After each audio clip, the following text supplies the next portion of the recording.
नमस्कार दोस्तों, स्वागत है आपका हमारे YouTube channel nursing with Nitin में। तो जी हाँ दोस्तों, आज मैं आरआरबी वैकेंसी से रिलेटेड जो सिलेबस क्या होने वाला है, संपूर्ण जानकारी जो है नोटिफिकेशन अब आ चुका है।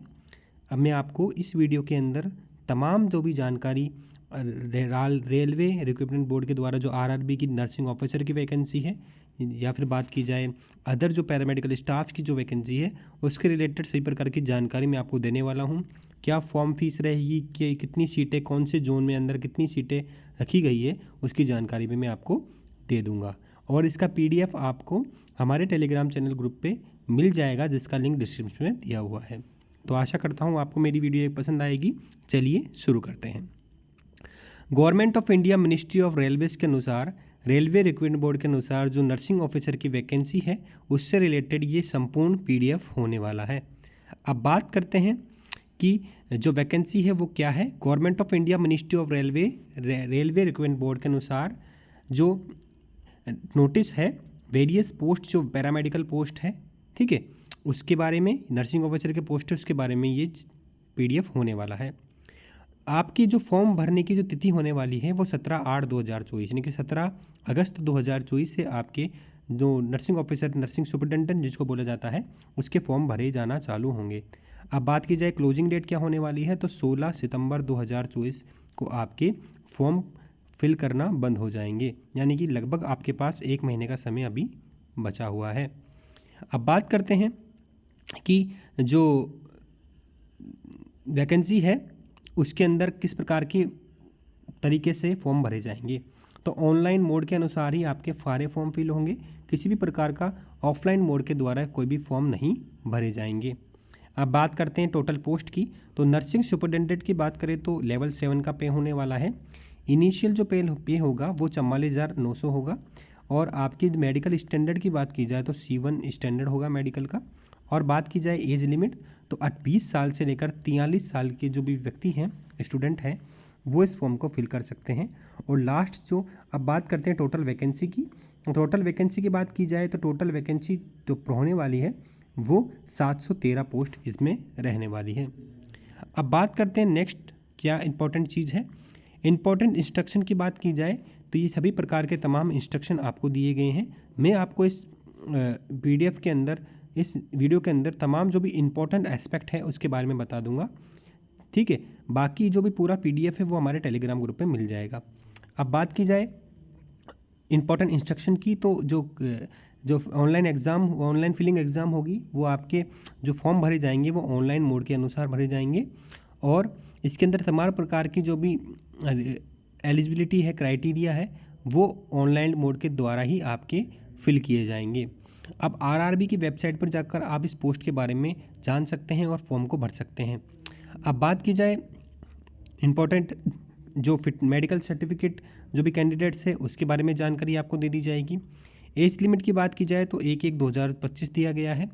और बात करें हम कि जो वैकेंसी है उसको और भी तमाम जो भी जानकारी है वो क्या है, तो इम्पोर्टेंट चीज़ों के बारे में हम आपको बता देते हैं। पूरा PDF बहुत लंबा है तो इम्पोर्टेंट चीज़ें बता देते हैं। देखिए, इसके फॉर्म 17 जो तारीख है उससे भरे जाने थे, ठीक है। जो फीस जो होने वाली है वो 500 रुपये जनरल कैटेगरी की रखी गई है। और तमाम जो ST SC कैंडिडेट्स जो हैं उनके लिए 250 रुपये फ़ीस रखी गई है, जिसके बारे में आपको अभी आगे मैं बता दूंगा। अब बात करते हैं इम्पोर्टेंट चीज़ों की। जो शॉर्टलाइजिंग कैंडिडेट होगा उनका DV होगा और मेडिकल एग्जामिनेशन होगा, ठीक है। अब बात करते हैं नॉर्मलाइजेशन मार्क भी इसके अंदर होंगे। हर शिफ्ट के अनुसार जो भी चीज़ होगी उसके बाद में उसका नॉर्मलाइजेशन किया जाएगा, उसके बाद में आपका रिजल्ट डिक्लेयर किया जाएगा। बात करते हैं नेगेटिव मार्किंग की, तो इसके अंदर 1/3 नेगेटिव मार्किंग होगी, यानी कि हर एक आपके 3 गलत क्वेश्चन होने पर आपका एक सही मार्क भी कट जाएगा, यानी कि 1/3 इसके अंदर मेडिकल मार्किंग रहने वाली है। ऑनलाइन मोड के अनुसार आपका पेपर होने वाला है। अब बात की जाए बैंड आइटम्स की, तो किसी प्रकार का कोई भी ऑनलाइन वस्तु, phones, bluetooth, pen drive, laptops, इसका इस्तेमाल आपको नहीं करना है, वो अलाउ नहीं होगा। अब बात करते हैं सभी प्रकार के अरेंजमेंट आपके एग्ज़ाम वेन्यूज़ पे किए जाएंगे, किसी प्रकार की आपको चीज़ें लेने की आवश्यकता नहीं है। बात की जाए चेंज की, अगर आप रिक्वेस्ट डालते हैं एग्ज़ाम सेंटर चेंज करने का तो वो अलाउ नहीं होगा, इसलिए एग्जामिनेशन सेंटर या तो अपने हिसाब से देगा वो, या फिर आपसे फिल करवा लेगा। अब बात करते हैं कि जनरल इंस्ट्रक्शन की, तो सभी प्रकार के जो प्रोसेस होंगे वो जो भी कैंडिडेट्स हैं वो एलिजिबिलिटी कंडीशन अनुसार इस फॉर्म को भरें। और बात करते हैं कि सभी ऑनलाइन मोड के अनुसार ही ये फॉर्म भरे जाएंगे। और इम्पोर्टेंट चीज़ें की बात मैं आपको बता दूं, और भी इम्पोर्टेंट चीज़ें हैं वो आपको बताता हूँ। सभी प्रकार के जो भी सिग्नेचर होने चाहिए ना वो आपके मस्ट भी रनिंग हैंड राइटिंग के अनुसार होने चाहिए, मतलब कि रनिंग हैंड राइटिंग के अनुसार ही आपके जो सिग्नेचर है वो रहने चाहिए। और आपके ब्लॉक और कैपिटल लेटर और डिसजॉइंटेड लेटर आपके नहीं चलेंगे। अब बात करते हैं इम्पोर्टेंट और इंस्ट्रक्शन की, तो और बात करते हैं आगे, रुकिए एक मिनट। इम्पोर्टेंट जो भी चीज़ें हैं वो मैं आपको बता रहा हूँ, बाकी पूरा लेटर आपके PDF जो है टेलीग्राम सर्वर में मिल जाएगा। ठीक है, मेल की बात की जाए तो हेल्पलाइन नंबर आपके दिए गए हैं इसके अंदर, और आपकी ईमेल एड्रेस दिया गया है, ईमेल आईडी दी गई है, जिसके माध्यम से आप कोई भी अगर कोई कैंडिडेट है वो ऑनलाइन एप्लीकेशन में कोई दिक्कत होती है तो वो आपको बता सकते हैं इससे आप। अब और बात करते हैं मेडिकल फिटनेस सर्टिफिकेट्स जो भी होंगे उसके अनुसार बात की जा रही है। रेलवे सर्विस के अनुसार मेडिकल सर्टिफिकेट कैसे होने चाहिए, तो B1, C1 और C2, ये एग्ज़ाम से रिलेटेड जो भी चीज़ें हैं वो आप देख लीजिएगा।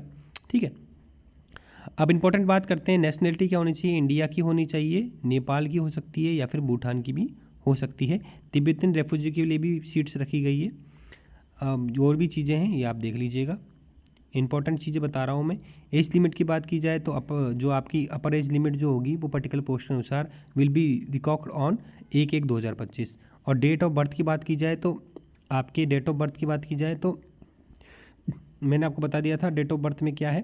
तो 20 इंपॉर्टेंट जो चीज़ें हैं OBC और UR EWS OBC NCL ST SC candidates के लिए जो एज लिमिट है वो भी इसके अंदर दी गई है।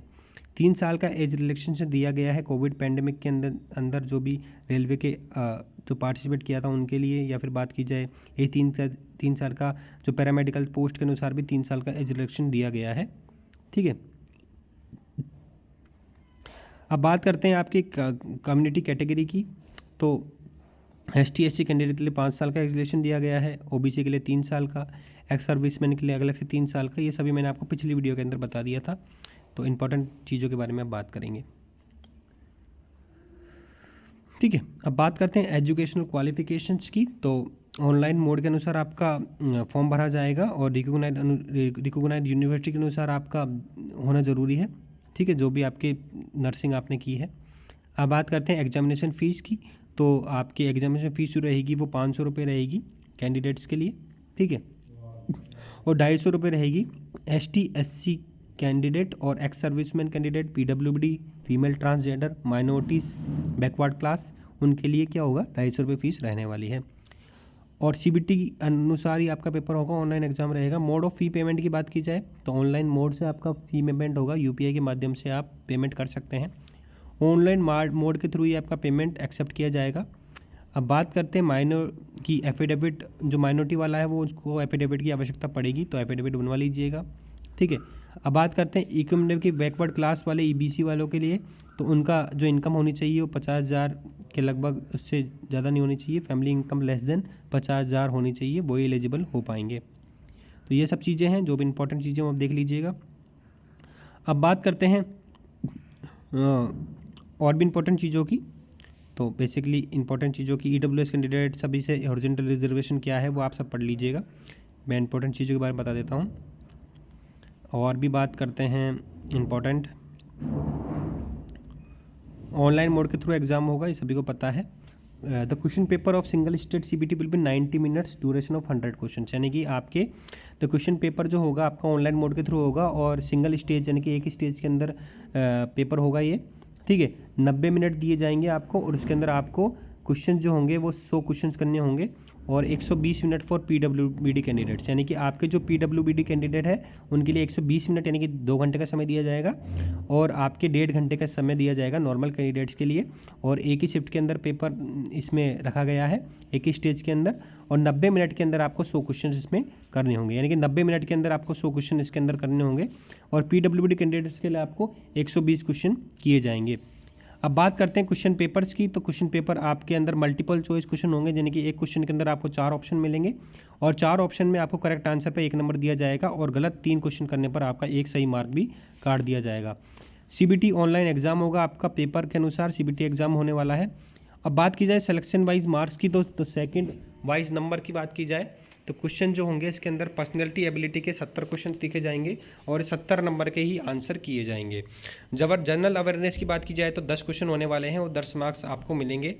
और जनरल अरिथमेटिक, जनरल इंटेलिजेंस और रीजनिंग के क्वेश्चन जो होंगे वो 10 होंगे और मार्क्स भी आपको 10 दिए जाएंगे। जनरल साइंस के जो क्वेश्चन होंगे वो 10 होंगे और 10 मार्क्स आपको मिलेंगे।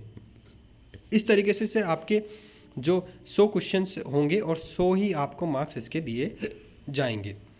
अब बात करते हैं सीबीटी के अनुसार पेपर होगा 1/3 नेगेटिव मार्किंग होगी। शॉर्टलिस्ट कैंडिडेट्स को डॉक्यूमेंट वेरिफिकेशन बुलाया जाएगा, जिसमें अब बात की जाए मिनिमम क्वालिफिकेशन मार्क्स की तो ईडब्ल्यूएस और जनरल कैंडिडेट्स हैं उनके लिए 40% मार्क्स लाना जरूरी है। ओबीसी एससी कैंडिडेट है उनको 30% मार्क्स लाना जरूरी है और एसटी कैंडिडेट के लिए 25% मार्क लाना जरूरी है। ठीक है, अब बात करते हैं सीबीटी के अनुसार जो मेन लिस्ट होगी 1/1 रेशियो, स्टैंडर्ड बाय लिस्ट नहीं होगी, इसमें 1/1 रेशियो बुलाया जाएगा आपको। अब बात करते हैं यानी कि एक सीट पे एक ही जने को बुलाया जाएगा, किसी प्रकार की कोई भी स्टैंडर्ड बाय लिस्ट इसमें इस बार नहीं दी जाएगी। अब बात करते हैं नेक्स्ट क्वेश्चन की। नॉर्मलाइजेशन ऑफ मार्क्स होगा, फॉर्मूला के अनुसार आपका देखा जाएगा, ये फॉर्मूला है, इसके अंदर नॉर्मलाइजेशन मार्क होगा। डॉक्यूमेंट वेरिफिकेशन के लिए शॉर्टलिस्ट कैंडिडेट को बुलाया जाएगा, नंबर ऑफ वैकेंसी के अनुसार जो भी होंगे उन्हें equal to the number of vacancy, मतलब कि नंबर ऑफ वैकेंसी जितनी है उतनी ही आपको कैंडिडेट्स को बुलाया जाएगा, किसी प्रकार की कोई वेटिंग लिस्ट में नहीं आएगी। अब बात करते हैं नेक्स्ट इंपॉर्टेंट चीज़ की कि सर बता दीजिए कि जो आरआरबी की जो लिस्ट है, वेबसाइट है, जो भी आपके सेंटर्स है उनकी जो वेबसाइट है उस वो क्या है। तो अहमदाबाद की, अजमेर की, बेंगलोर, भोपाल, भुवनेश्वर, बिलासपुर, चंडीगढ़, चेन्नई, गोरखपुर, गुवाहाटी, जम्मू और श्रीनगर, कोलकाता, मालदा, मुंबई, मुजफ्फरपुर और पटना, प्रयागराज, रांची और आपका सिकंदराबाद और सिलीगुड़ी और तिरुवनंतपुरम, ये सभी जगह पर आपकी इस एरिया के अंदर, जोन के अंदर पोस्ट निकली है। तो वहाँ पर मैं आपको बताऊंगा कितनी सीटें कौन से पोस्ट के अंदर है, वो भी मैं आपको बताऊंगा। तो इधर ये वेबसाइट दी गई है उनकी, वहाँ पर जाकर भी आप ईमेल के माध्यम से जानकारी दे सकते हैं या ले सकते हैं। अब बात करते हैं नेक्स्ट क्वेश्चन की। नेक्स्ट क्वेश्चन क्या होगा, देखिए जो मोड ऑफ एप्लीकेशन ऑनलाइन होगा, आरआरबी की वेबसाइट पे होगा। फीस जो होगी वो नॉन रिफंडेबल होगी, इसलिए आराम से फॉर्म भरिएगा। ठीक है, ऑनलाइन मोड के थ्रू एग्ज़ाम लगेगा। ठीक है, अब बात करते हैं इम्पोर्टेंट चीज़ जो भी है, free travel facility in case of ST/SC candidate who are eligible for free train travel, there e call letter itself will contain the free travel authority. SC/ST candidate के लिए फ्री सेवा दी गई है ट्रेन के अंदर, इसमें ये बताया गया है। वैलिड ID कार्ड आप ले जाइएगा और आपका परमिशन लेटर ले जा सकते हैं। Verification of original document and format of activities, इस प्रकार से DV होगा आपका, ये बात का प्रोसेस है। ठीक है, अब बात करते हैं नेक्स्ट क्वेश्चन की। नेक्स्ट जो भी चीज़ें गई है इंपॉर्टेंट, उसके बारे में बात कर लेते हैं। स्टेज जो होगा, requirement process CBT, computer based test होगा, उसके बाद डॉक्यूमेंट वेरिफिकेशन होगा, उसके बाद मेडिकल एग्जामिनेशन होगा। रिजर्वेशन जो दिया गया है EBC कैटेगरी को, OBC NCL सभी देख लीजिएगा आप। डिसेबिलिटीज़ के अंदर भी आप चीज़ें देख लीजिएगा जो भी है, जिसमें आप आते हैं। रेलवे जोन्स की बात की जाए तो CR मतलब होता है सेंट्रल रेलवे, ECR मतलब होता है ईस्ट सेंट्रल रेलवे, ECOR मतलब होता है ईस्ट कोस्टल रेलवे। ये सभी प्रकार के जो जोन है उसके अनुसार फुल फॉर्म दी गई है। ठीक है, अब बात करते हैं रेलवे रिक्रूटमेंट बोर्ड के अनुसार जो अहमदाबाद के, ये सभी प्रकार के जितने भी रिक्रूटमेंट बोर्ड्स हैं ना, जहाँ पर एग्जाम्स की सीटें निकली है, वो इंपॉर्टेंट चीज़ें हैं ये। जनरल जो CBSE central board of secondary education, CEN central board employment notice, सभी प्रकार की सब चीज़ें हैं, ये आप देख लीजिएगा। अब इंपॉर्टेंट बात की जाए कि नर्सिंग सुपरिटेंडेंट की पोस्ट क्या होने वाली है, तो 44,900 स्टार्टिंग पे होगा और टोटल पोस्ट की आप मैंने बताई दी थी आपको 700 प्लस पोस्ट रहने वाली है। और suitability of person with benchmark disability, ठीक है, ये आप देख लीजिएगा। सूटेबल कैंडिडेट बेंचमार्क डिसेबिलिटी वाले पेशेंट कौन से हैं। मिनिमम क्वालिफिकेशन की बात की जाए तो सर्टिफिकेट होना चाहिए आपको नर्स एंड मिडवाइफ का, और साथ में 3 ईयर का कोर्स होना चाहिए जनरल नर्सिंग मिडवाइफ का from A school of nursing. अब बात की जाए यानी कि GNM कैंडिडेट्स के लिए ये भर सकते हैं फॉर्म, और BSc नर्सिंग वाले भी भर सकते हैं फॉर्म को। ठीक है, अब बात करते हैं कि इम्पॉर्टेंट और चीज़ क्या होने वाली है। तो इम्पॉर्टेंट चीज़ की बात की जाए तो ये देखिए, हाँ, अब बात करते हैं इंपॉर्टेंट चीज़ कि सर बताइए कि जो पोस्ट निकली है वो हर जोन के अनुसार कितनी पोस्ट निकली है। तो देखिए इसके अंदर आरआरबी जो अहमदाबाद है, अहमदाबाद जोन के अंदर आपकी नर्सिंग सुपरिटेंडेंट की जो पोस्ट निकली है वो 13, ठीक है, और सॉरी 20 पोस्ट टोटल निकली है, ठीक है। मैं पर्टिकुलरली कैंडिडेट्स इसके अंदर जो मैं टोटल शीट बता रहा हूँ, फिर आप अपने देख लीजिए यूआर एसटी एससी ओबीसी कितनी है अपने हिसाब से, ठीक है। नर्सिंग सुपरिटेंडेंट की जो पोस्ट है आपके अहमदाबाद के अंदर वो टोटल 20 है। अब बात की जाए आपके प्रयागराज के अंदर, तो प्रयागराज के अंदर टोटल जो पोस्ट होने वाली है वो 7, 14 और 1, ठीक है। तो आप प्लस कर लीजिएगा, अलग अलग जोन की है। और आपकी बात की जाए अजमेर के अंदर, तो अजमेर के अंदर बेसिकली इस बार 3 टोटल पोस्ट ही आई है, ठीक है। और बात करते हैं आप बेंगलोर जोन के अंदर, तो बेंगलोर जोन के अंदर जो पोस्ट आई है वो 25 आई है। और भोपाल के अंदर जो पोस्ट रखी गई है वो 18 पोस्ट होने वाली है। अब बात की जाए भुवनेश्वर की, तो भुवनेश्वर के अंदर 5 पोस्ट रहने वाली है। और बिलासपुर जोन के अंदर जो पोस्ट रहने वाली है वो कितनी होने वाली है, 26 पोस्ट होने वाली है। अब बात करते हैं आपकी चंडीगढ़ के अंदर, तो चंडीगढ़ के अंदर 14 पोस्ट होने वाली है नर्सिंग सुपरिटेंडेंट की। और चेन्नई के अंदर बात की जाए तो चेन्नई के अंदर अच्छी पोस्ट रहने वाली है जो कि 58 होने वाली है, 58। अब बात की जाए गोरखपुर सेंट्रल के अंदर बहुत अच्छी पोस्ट होने वाली है, यानी कि 73 टोटल पोस्ट होने वाली है नर्सिंग सुपरिटेंडेंट की। गुवाहाटी के अंदर बात की जाए तो 52 टोटल पोस्ट होने वाली है। अब बात की जाए श्रीनगर के अंदर, जम्मू श्रीनगर के अंदर, तो टोटल आपकी कितनी टोटल आपकी जो पोस्ट होने वाली है वो होने वाली 4। अब बात की जाए आपके कोलकाता की, तो कोलकाता के अंदर टोटल पोस्ट जो होने वाली नर्सिंग सुपरिटेंडेंट की वो बहुत ही अच्छी होने वाली है। तो कोलकाता के अंदर ज़्यादा पोस्ट है, 72 पोस्ट, 53 पोस्ट और 2 पोस्ट मेट्रो की रखी गई है। मालदा की बात की जाए तो टोटल सीट्स होने वाली है वो 22 होने वाली है। और बात की जाए मुंबई की, तो मुंबई के अंदर बहुत ही अच्छी खासी सीट है, सबसे ज़्यादा सीट शायद मुंबई की ही है, मुंबई जोन की। तो 84 सीट और 49 सीट्स, ये दोनों प्लस कर लीजिएगा, ठीक है। यानी कि आपकी 120 130 के लगभग पोस्ट होती है सिर्फ मुंबई की। अब बात करते हैं मुजफ्फरपुर की, तो मुजफ्फरपुर में 10 सीट्स होने वाली है। पटना की बात की जाए तो 23 पोस्ट होने वाली है। और बात की जाए रांची की, तो रांची के अंदर जो पोस्ट होने वाली है वो 2 सीट्स होने वाली है। और बात की जाए आपके सिकंदराबाद में 5 पोस्ट होने वाली है। और सिलीगुड़ी की बात की जाए तो आपकी 1 पोस्ट होने वाली है।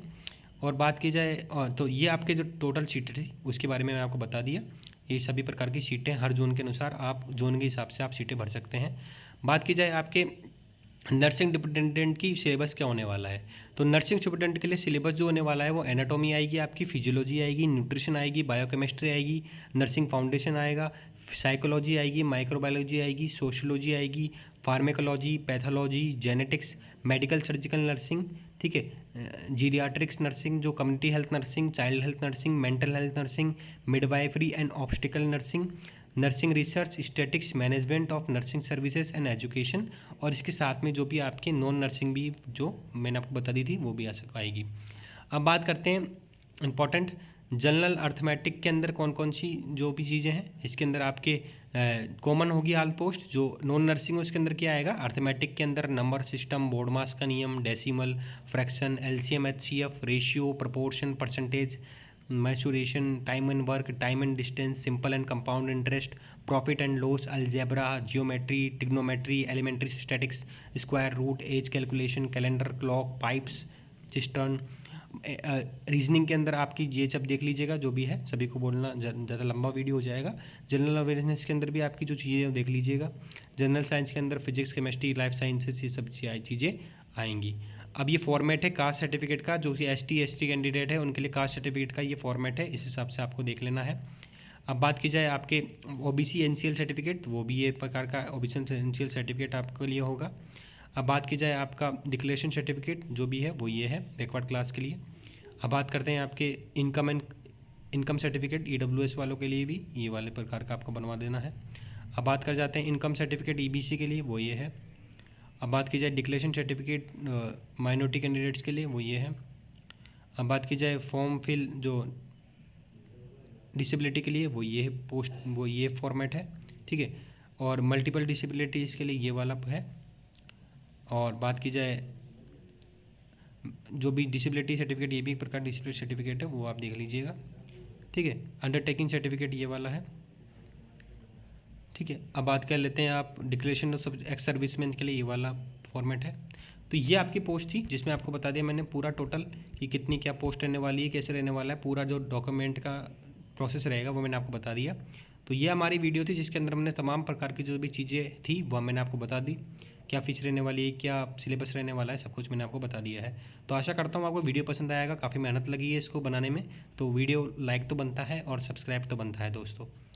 टेलीग्राम चैनल पे पूरा लिंक दिया हुआ है, डिस्क्रिप्शन में पीडीएफ का लिंक दिया हुआ है, मतलब वहाँ से ज्वाइन करके पीडीएफ पूरा डाउनलोड कर लीजिएगा, अच्छे से पढ़िएगा, ठीक है। और जय हिंद, जय भारत।